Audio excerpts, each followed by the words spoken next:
할렐루야! 만군의 여호와 하나님 높여드립니다. 오늘도 주님과 동행하는 삶, 성령 안에서 믿음으로 선포하며 걸어가는 삶 살 때 하나님께서 우리를 인치시고 구원의 감격과 은혜와 주님의 놀라우심의 그 사랑으로 충만케 채워주는 하루 될 것입니다. 함께 말씀 묵상하고 기도하며 오늘 하루 시작하길 원합니다. 11월 7일 월요일 아침 예배 성삼위 하나님께 올려드립니다. 사도신경으로 신앙을 고백하며 이 아침 시작합니다.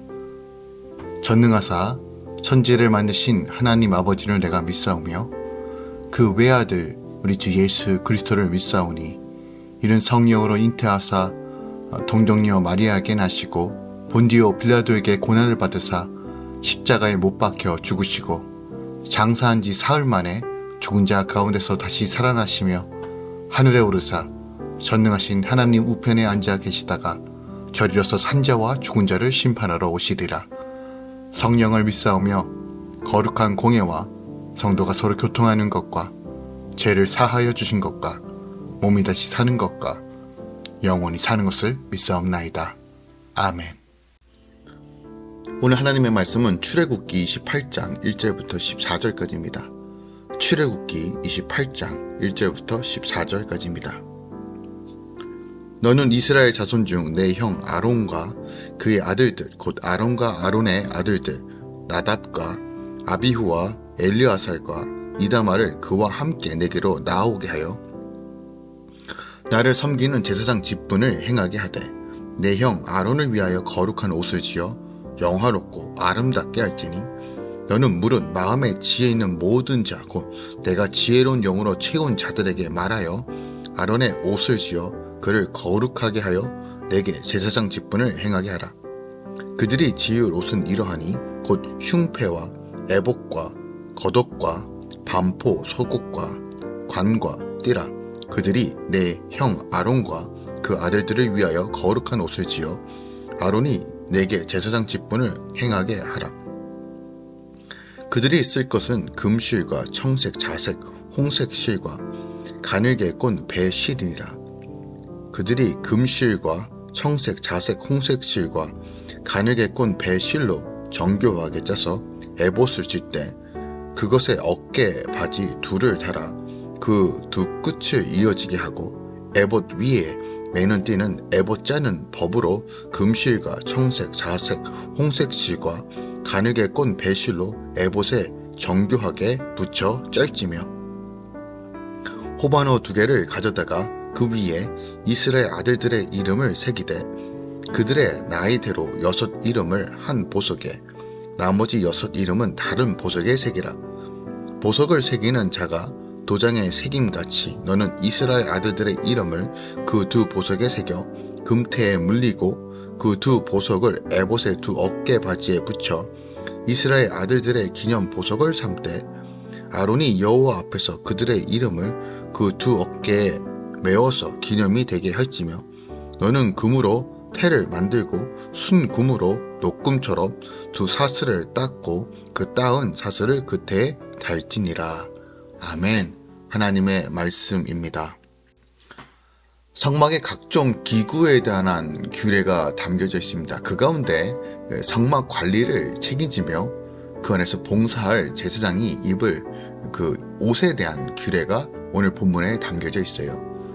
그 중에서도 제사장 복식 제작 명령이 오늘 본문의 핵심 내용입니다.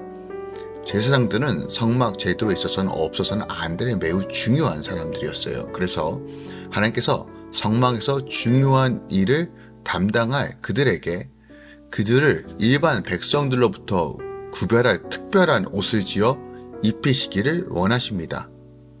이처럼 제사장 옷 제작 명령을 기록하고 있는 오늘 본문 말씀을 통해서 우리에게 중요한 메시지를 전달하고 있다는 거예요.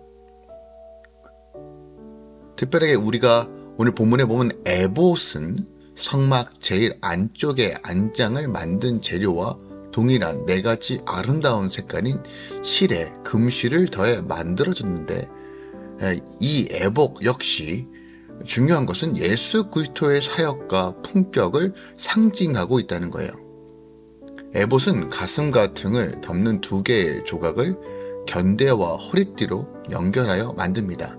그리고 그 견대 위에는 이스라엘 12지파의 이름을 새긴 호마노 보석 두 개를 달아 장식합니다. 이는 대제사장이 이스라엘 백성의 모두를 양 어깨에 짊어지고 있음을 나타내는 것으로서 이것 역시 어깨 위에 온 인류의 죄를 짊어지시고 그 죄를 친히 담당하신 예수 그리스도를 상징하고 있다는 거예요. 오늘 본문 말씀을 통해서 우리가 더 깊이 묵상해야 될 것이 무엇이 있을까요? 저는 2절 말씀 묵상하기 원합니다. 내 형 아론을 위하여 거룩한 옷을 지어 영화롭고 아름답게 할지니 라고 말합니다. 하나님께서 모세에게 대제사장이 입어야 할 거룩한 옷을 영화롭고 아름답게 만들라고 지시합니다. 왜냐하면 그 옷은 하나님을 섬기는 거룩한 목적에 쓰여지기 때문이에요. 그렇게 거룩한 목적에 쓰여질 옷이었기 때문에 그 옷을 만드는데도 특별한 사람과 특별한 기술이 필요했습니다. 그래서 하나님은 그 옷을 아무나 만들도록 하지 않고 3절에 보니까요, 지혜로운 영으로 채운 자를 선별하여 만들도록 했다는 거예요. 자, 이게 핵심입니다. 그러니까 하나님의 일을 하기 위해서는 하나님의 지혜로운 거룩한 영으로 채워져야 한다는 사실을 우리에게 보여주고 있어요. 그러니까 하나님의 일은 세상 일과 달라서 세상의 지혜로는 수행할 수 없다는 거예요. 무한하신 하나님의 일을 어찌 유한한, 제한된 인간의 지혜로 감당할 수 있겠습니까? 그러니까 하나님의 일을 세상의 지혜로만 하려고 할 때는 반드시 실패할 수밖에 없다는 거예요. 그러니까 그런 이유로 초대교회 당시 집사님들을 세울 때도 성령과 지혜가 충만한 자를 택하였다라고 사도행전 6장 3절에 말하고 있는 거예요. 하나님의 일을 감당하기 위해서는, 또한 하나님의 일에 그 부르심에 우리가 온전히 동역하기 위해서는 성령으로 말미암아 여호와의 일곱 영으로 충만해져야 한다는 것을 우리에게 가르쳐주고 있습니다.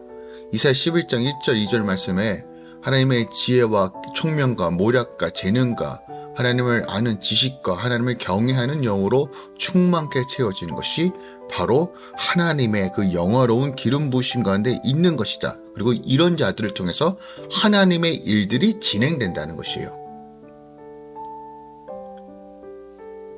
세상적인 지혜와 지식으로 우리가 하나님의 일을 감당할 수 없다는 사실을 우리가 분명하게 인지하는 시간 되기 원합니다. 그러므로 우리가 그리스도인으로 성별되고 거룩한 옷이라는 것은 정체성을 의미합니다. 우리가 어떤 옷을 입을까, 어떤 삶을 표현할까에 대해서는 세상의 지혜가 아니라 하나님의 지혜로만 온전히 감당할 수 있다는 거예요. 그러므로 우리가 날마다 간구하고 기도해야 될 내용이 무엇입니까? 주여, 주의 지혜의 영으로, 총명의 영으로, 모략과 재능과 하나님을 아는 지식과 경외하는 영으로 나에게 부어 주시옵소서. 후히 주시고 꾸짖지 아니하시는 하나님께 간절히 구할 때 하나님께서 차고 넘치도록 우리에게 부어 주신다는 겁니다. 또한 오늘 중요한 사실은 우리가 그리스도로 말미암아 의의 옷을 입어야지만 하나님께 나아갈 수 있음도 보여주고 있습니다. 이 에봇은요, 제사장이 입었던 이 옷은 예수님의 사역과 품격을 상징합니다. 즉, 이것은 다른 말로 거룩한 옷, 즉 거룩과 성별의 옷, 예수 그리스도로 인하여 그 보혈의 능력으로 나를 씻고 주님을 믿는 그 믿음으로 걸어가는 삶, 그의 옷을, 의의 옷을 입어야지만 우리가 하나님께로 나아갈 수 있다는 이 비밀을 우리에게도 가르쳐주고 있는 겁니다. 인간은 죄인입니다. 죄인이기 때문에 죄를 짓습니다. 로마서 3장 10절에도 의인은 없나니 하나도 없다라고 말합니다. 인간은 본질적으로 거룩해질 수 없는 존재입니다. 그 원죄로 인하여, 그리고 날마다 지는 이 자범죄로 인하여 우리는 하나님께로 가까이 갈 수 있는 방법이 없는 존재입니다. 그럼에도 불구하고 이 죄인을 가까이 하시기 위해 하나님은 우리에게 제사법을 주셨고, 또한 성막에서 우리를 만나 주셨고, 영원한 새 언약이신 예수 그리스도를, 그 십자가를 통해서 우리가 주 안에 거할 수 있는 은혜를 허락하신 것입니다. 당시 제사장이요, 하나님의 특별한 은혜로 하나님 앞에 나아갈 수 있도록 허락을 받았는데 그도 반드시 의복을 입어야지만 가능했다는 거예요. 그러니까 의복을 입지 않고서는 도저히 하나님 앞에 설 수 없었습니다. 그냥 그런 의미로서 제사장 의복은 제사장을 거룩하게 하는 표징과 같다는 거예요. 그러니까 그런 이유로 하나님께서 제사장의 의복을 거룩한 옷이라 또는 거룩하게 하는 옷이라고 말씀하신 이유가 여기에 있습니다. 구약시대에서는 제사장들이 거룩하신 하나님께 나가기 위한 이 거룩한 옷을 입어야지만 죄가 가리워져 나갈 수 있었다는 거예요. 근데 오늘날 우리가 누구라고 칭합니까? 베드로전서 5장 9절에 우리는 왕같은 제사장이라고 말합니다. 즉 우리는 제사장적 역할을 해야 되는데 제사장의 역할을 하기 위해서는 반드시 어떤 옷을 입어야 된다고요?